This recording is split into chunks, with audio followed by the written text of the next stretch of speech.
Welcome back to Tuesdays with Tim, the podcast that touches on all things related to brain injuries among children and those impacted by my son Luke. We have a very, very special guest, Dr. Paul Harch, a world-renowned HBOT expert and one of our biggest supporters of Team Luke for Minds, and someone that I have so much admiration and respect for. So Dr. Harch, thank you so much for being here today. My pleasure. Thanks for having me. We have had a very special conference this year with over 120 families, and the overriding comment is your talk and what they've learned about HBOT, hyperbaric oxygen therapy.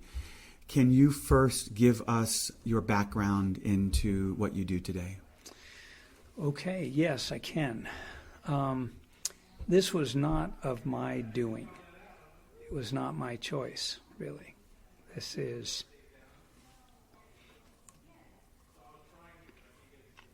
something that I was channeled into and directed into. I always wanted to be a surgeon and was in a surgical residency at University of Colorado, Denver. And I was in a very bad car accident early in my internship that nearly killed me. And after an event like that, life changes and my perspective changed.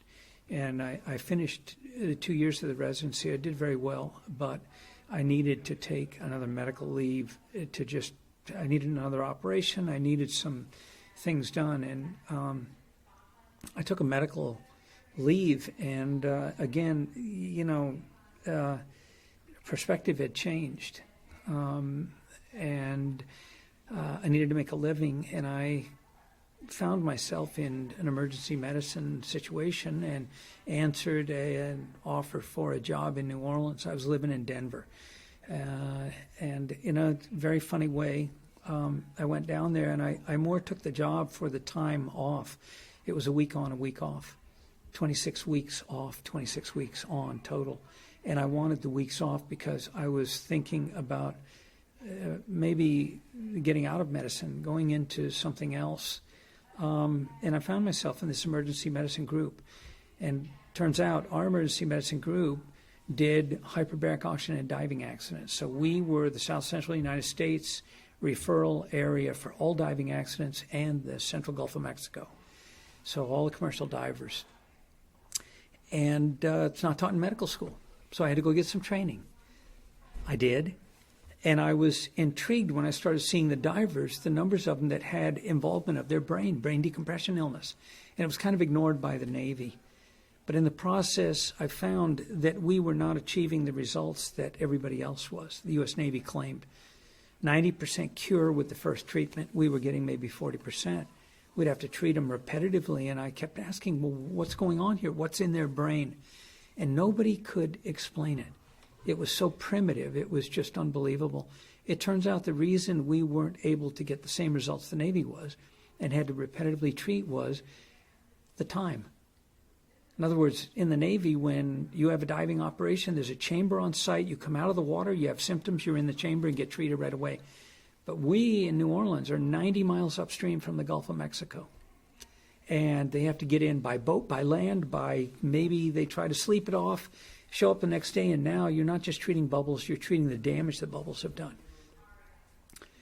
And then out of the blue, these cases literally fell in my lap. My mother talks in very spiritual terms about how this happened, and I think she's right. It took me a long time to see it, but this was not of my doing. And these were just extreme cases of brain decompression illness where these lives were throwaway. One was in the midst of going to commit homicides on everybody involved with his diving accident, and the other one was getting ready to attempt his suicide for the second time. He's actually at the conference here today. And these cases got presented to me in a very funny way, and I had a choice. I could do nothing or maybe see if there was something that could be done. And I was directed to call this doctor who had been widely disparaged in the hyperbaric medicine community because he was treating neurological problems with hyperbaric oxygen.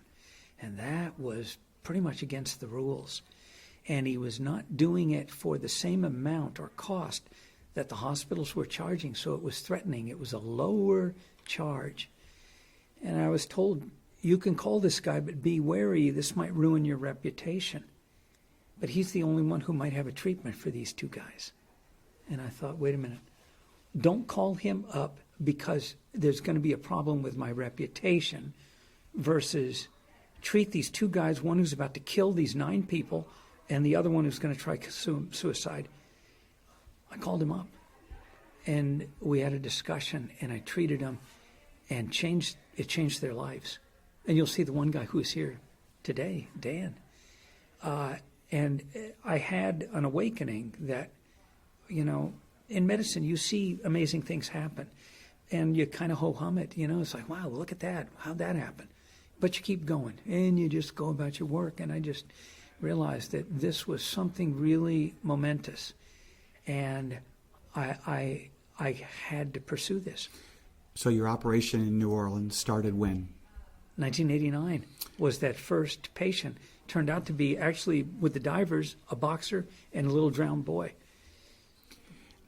Hyperbaric oxygen, I remember years ago when you'd hear someone might have a chamber in their house, or right. and generally used for wounds, wound care. Yes. At what point did you realize this is helping not only wounds but brain injured patients? When I realized that what was going on in their brain was another wound. What was the difference between lack of blood flow, lack of oxygen, trauma, a head injury, concussion, and a bruise to your leg, a sprained ankle, any other wound in the body? There was really no difference. And I wasn't the first one to realize this. Others in the past had thought, wait a minute, what is hyperbaric oxygen used for? Yeah, it's been for wounding and inflammatory conditions. Well, how about an internal wound? And that's, it really was those first cases. These cases were considered neurological throwaways, if you will. There was nothing for them. It was end of life or life of misery afterwards, or jail for one of them, who knows, suicide for the other. And now this totally changed their life around. I mean, totally. The one, Dan, he went on to get 2 master's degrees for 30 years. He's been doing educational testing for brain-injured children. And so I decided we would start looking at this. And what was the difference between a child with CP, someone with a traumatic brain injury? Turns out it really was no difference. And next thing you know, I was looking at all sorts of different neurological disorders, and it just led where it has today. I talked to a woman at the conference, and there was very little hope given to her. She went to see you, and dive 2 and 3 changed everything. Just took 2 dives. Yeah.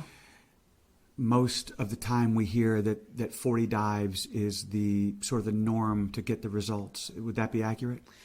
For a chronic condition, yes. But if done right at the time of injury, it's just a few. And I guess that's my next question, is that we would love it if doctors would say, okay, we're just out of ICU, you've got a traumatic injury or an anoxic injury, immediately get to hyperbaric oxygen. Unfortunately, that's not the case. So my first question is, will we still see results if it's 2, 3, 4, 5 years following an accident? Absolutely. Well, look where I started with this.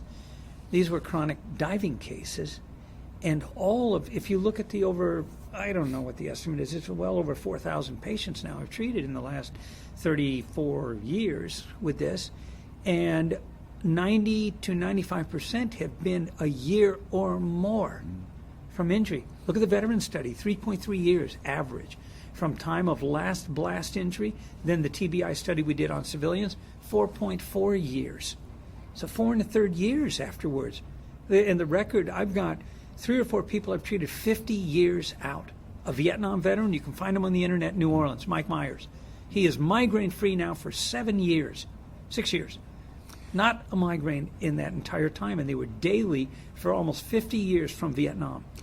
So many families have the same question when they're reading Facebook posts from friends. What do I do first? What do I do next? You've got hyperbaric oxygen, stem cell, laser therapy. Right. Where do I go first? What do I do next? Okay. and I know this will sound biased, but I'm just going to make the statement, as I did today. This is a foundation biological therapy. It treats wounds. These are almost all wounding conditions of one type or another. What it does through its wide gene expression that no therapy has ever been shown, over 40% of all of our protein coding genes, 8,101 of our 19,000 genes are sensitive to changes in pressure and oxygen. And that's what we're exploiting with this treatment. And what you do when you intervene with hyperbaric oxygen is you truncate that injury process and the inflammation and now stimulate recovery. So I would tell you, well, these other therapies, I'm a fan of all of them, and they all have shown benefit. I am a big fan of photobiomodulation.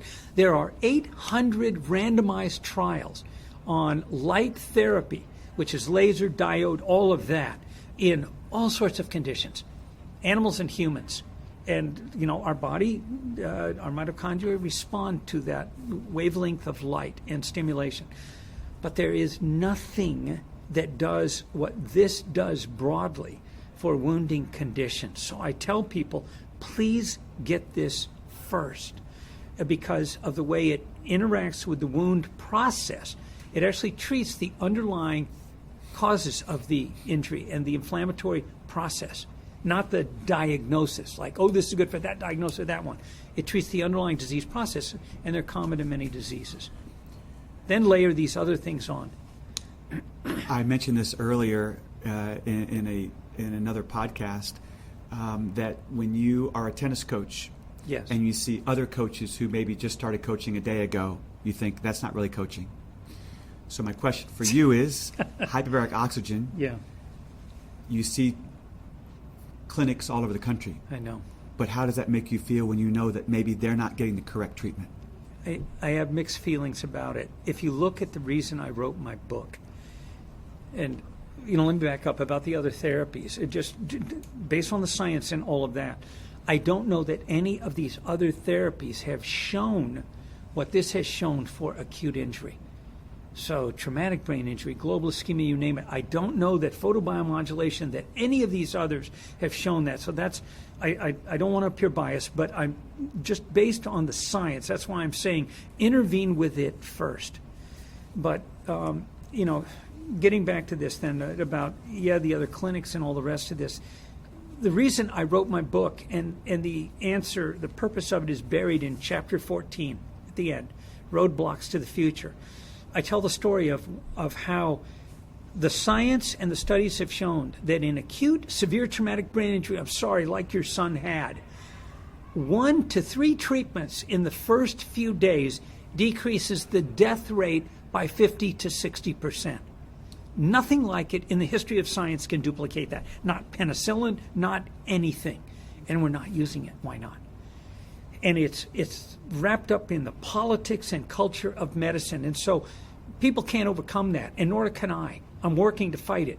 But the message in the book is, go out and get this therapy. Just get it. And I pray that you get it by somebody who knows what they're doing. And that's the caveat. And so, I've got really mixed feelings about it, because I wrote a book chapter in 2000 that was mainly filled with side effects, complications, and over-treatment of patients who went out to places and there was no healthcare professional there, they were business people or whoever, and over-treated these adults and children and had even permanent injury. 2 of them put chambers in their homes and killed their children with it. And this is now going to be more publicized in an article later this year. So I'm really, if you were in the room today and listened to the questions from a lot of these people, some of them are about exactly that. They went to some places, and that one mother, they had toxic symptoms that are well described, and they just told the parent to ignore it and keep going. Both she and her child in the chamber were feeling sick. So it's a bother, and there's going to be more awareness of this and more oversight. But it's a tough situation right now. You talked about the medical community. We as a father, my son Luke did some hyperbaric, obviously in Lubbock, and you met Luke once, of Yes. course, and I have talked to many people that call me. I talk to a parent almost every day, and hyperbaric oxygen always comes up. And one of the questions is, how do I know if it's helping my son? Mm-hmm. Dive 8, dive 40. Do I keep going another 40? How much is too much? And the other question is, yes, but it's not covered by insurance. Yes. And I don't know if I can do 40 dives, if I Right. can only do 5. Right. Is that still helpful? It is. So let's back up in your first question. How do you know how many? And it's a practice of medicine issue, and this is the problem with these places that have thrown these chambers in, and you've got no one there who knows what they're doing. They pull information off the internet, and that's what you're getting regardless of your diagnosis or what happens to you. And if you get some real side effect to it, people are usually told, well, something's wrong with you. All of our patients get better. I don't know what's wrong with you. And what do the people do? They just kind of drift off because they went and they did something above their doctor's objections that was not a standard therapy, and now they had a problem. And it's like the story I told in there of the little boy that died in that chamber in Florida with a physical therapist who was operating it. And when the child was turning blue and having a problem, he didn't even recognize it and told the father in the chamber, thumbs up, everything's okay. And the child died. And how do we find out? It is the mother self-flagellating on the internet. I killed my baby, is what she said. She went to this place, and they lied about what they told her. They actually told her that they work with me and they consult with me every week. So went, got this treatment, and the child died. Well, she didn't fault them. She faulted herself for doing this, and this is what frequently happens. So, it's a practice of medicine issue. It's like you going in to see your doctor and he's treating you for a problem. How does he figure out what's going on? It's by interfacing with you and talking with you and looking the response to the treatment he gives you, the medication, and looking for side effects, and you adjust things accordingly. And that's exactly what this is. And so I'll give you another quick little example. The man that I called up that I was told would ruin my reputation by association with him became my mentor and colleague and senior whatever for the rest of his life. And every 2 weeks we were on the phone for the next 18 years until he died. And finally in 2001, every conversation was, when are you going to come down here to South Florida and join me? And I couldn't. I was just too enmeshed in the whole thing we were doing in New Orleans, the academic stuff, the fellowship, teaching, blah, blah, blah. Finally, in 2001, some things were not right, and I went down. That day, he had me see all 33 patients he was treating and do a little consult on every one of them. And, God bless him. How many treatments did you get when you went down there? As much as you had time and resources for. And, he found out what a whole lot of treatments would do. He found out what a little bit would do. And it was really valuable. And what I did was sat down and asked every one of these patients, how are you doing? Do you feel like you're getting better? 22 of the 33 could not tell me that they were experiencing any change. And many of them were fatigued. They were oxygen toxic, overdosed. And at the end of the day, we sat down and he said, what do you think? I said, you need to stop treating 22 of these people. And so when you don't know if you're getting any effect, you stop and you see. And a lot of times what will happen is you will see an after effect. It'll let you know partly what was going on during that. But any oxidative stress can wear off also. And as that wears off, you see patients kind of blossom. And so it's a matter of practicing medicine. And you have to take breaks. You cannot do anything continuously. Think of athletes. You were a tennis coach. Can you train every day and nonstop? Right. No, you can't. The body doesn't respond like that. You are selling me, and you don't have to sell me because I already know.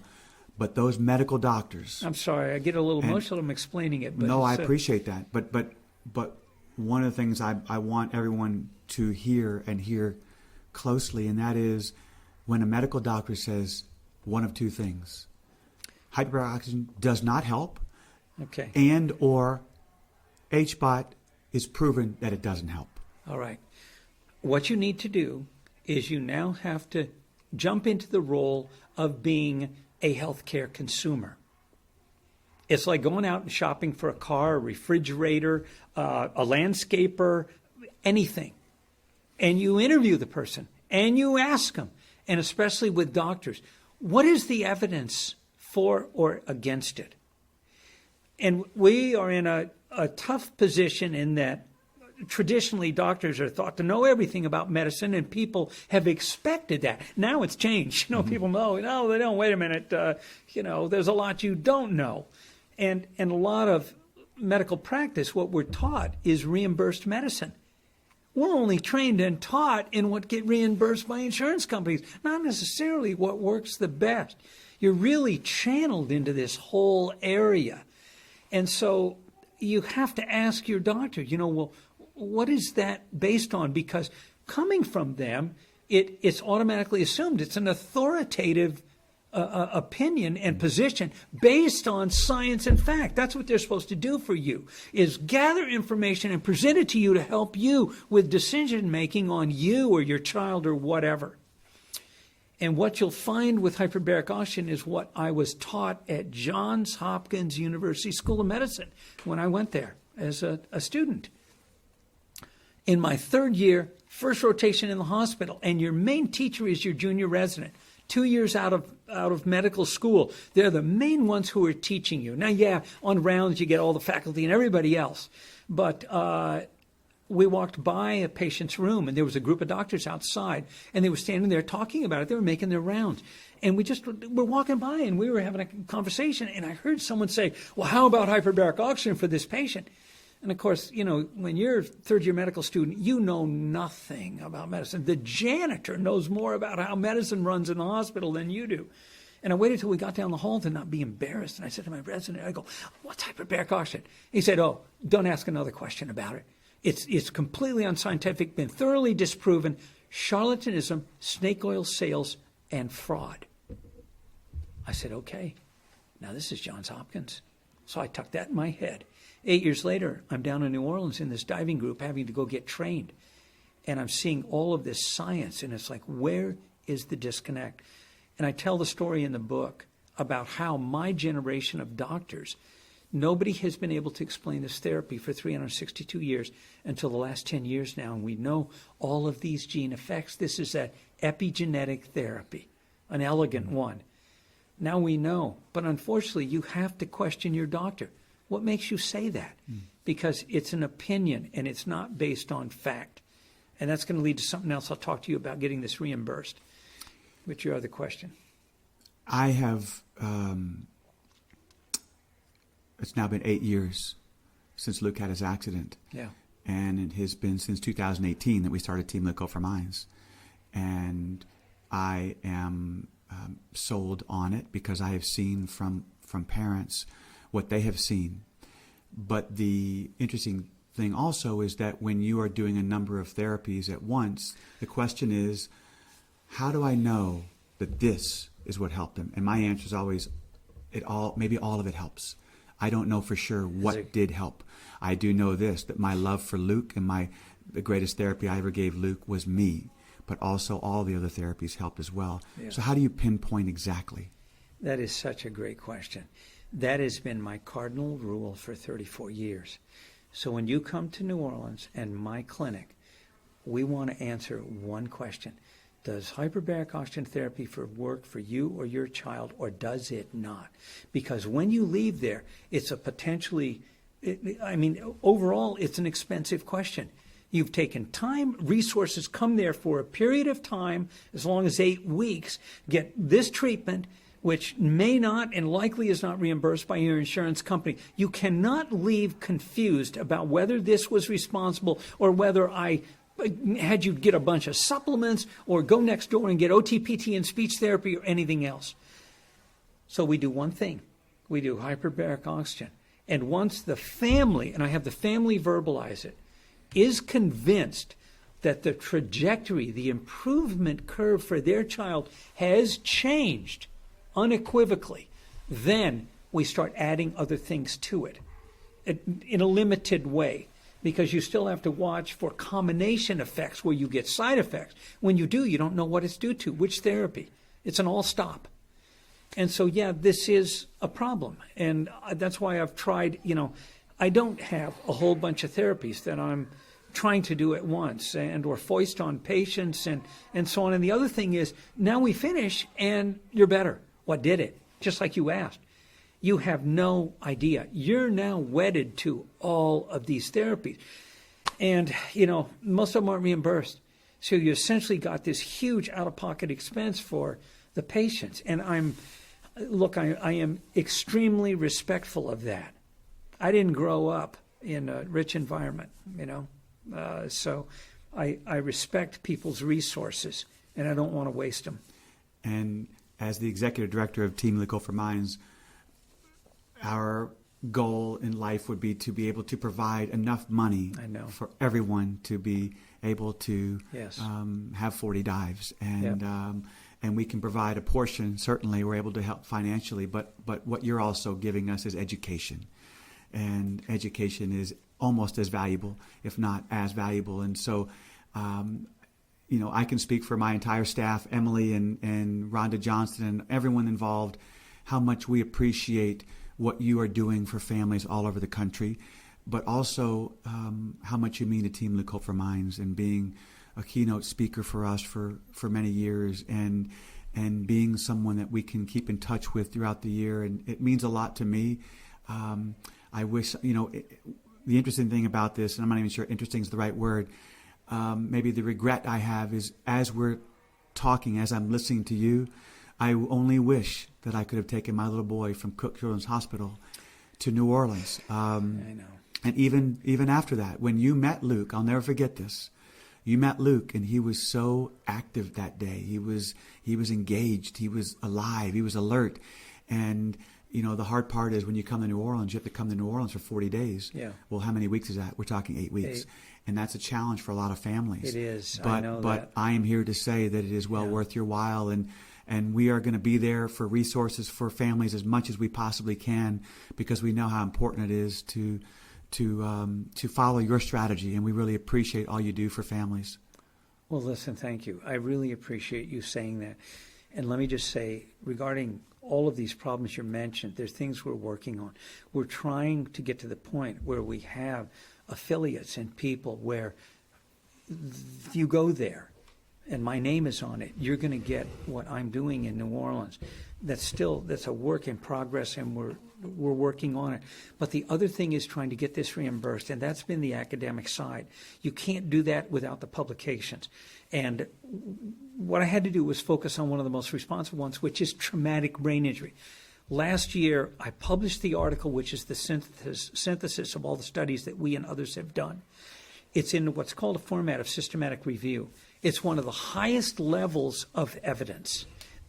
And what it's based on is randomized trials.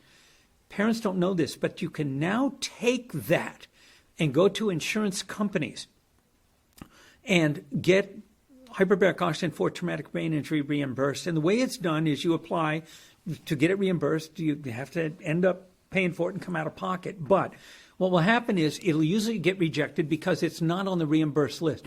But on appeal, you can present the evidence. And the evidence for getting something insurance reimbursed is they want to see randomized trials. There are 6 of them now. And the evidence is written that it's the highest level of evidence, and a grade A practice recommendation means it should be delivered to that patient unless there's a compelling reason not to. And our patients, some of them now have been able to get reimbursed, even without that article, but that article's facilitating it. The last piece of good news is within the next 6 months, there will be an article published on CP by a colleague of mine that is going to be under a research project with a journal where I'm editing the publication of a bunch of articles on hyperbaric oxygen. And this is going to be able to now help parents get this for cerebral palsy. If you have Medicaid, you should be able to do it. You just have to fight Medicaid. And in 29 states, at least now, that's been done. That's wonderful news. My final question. Yeah. How can Team Luke Hope for Minds help with advocacy for what you're doing? By what you're doing, and having this every year, doing what you're doing with fundraising. And I will tell you, part of the reason I did this lecture this time and what I talked about and what the parents need to do in the ICU, how they can start early with normal baric oxygen, how they need to ignore these horrible predictions which are grossly inaccurate and based on misinformation, is I want this on your website, that lecture, because I refer everybody to it. And I was surprised to find out that I think the one from last year or the year before has over 7,000 viewings. I was just thrilled. I mean, that's just wonderful. And your lecture So- and all the other lectures will be on our website within a couple of weeks. Yes. And I know that you're going to have more than 7,000 this time. So, Dr. Harch, I just Yeah, want to thank you thanks. again, and thank you for being on Tuesdays with Tim. Appreciate it very much. My pleasure. Thank you.